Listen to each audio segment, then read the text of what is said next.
Good communications is almost the bedrock to public health outcomes. Science communication is really the key of connecting us to the community. Sometimes it's very difficult for institutions to understand that people don't trust them. When you start thinking about social determinants of health, there's a lot of myths that permeate itself in communities about public health. And some of the early geneticists and eugenists developed this idea of race being a part of biology.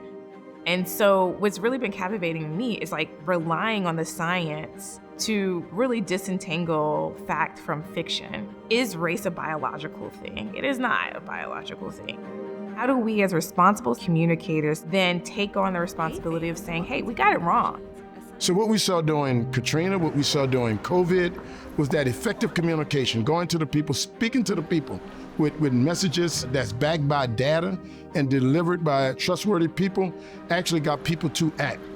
And that's why when we start talking about communication, the message has to be tailored to the community in which you're trying to reach.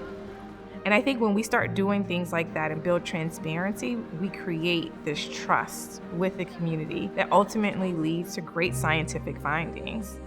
We release our film Burned, which is a short documentary about how firefighters, the clothing that they are required to wear has contained huge numbers of forever chemicals, which are highly toxic, carcinogenic. And we had to lead an impact campaign around that film. We sat with firefighters and their family members and told them like an impossible message. Hey, I'm so sorry to tell you this, but the thing that you need to do your job is actively killing you.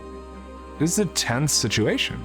That's where having the cross-disciplinary, okay, I need to adapt. I'm telling people something that's very serious, and I have to also support them as human beings. Every communicator can learn a lot from meeting an audience where they are. If you are an outsider, you have to go, and most importantly, you have to listen. And I feel like I grow and gain a lot because of it.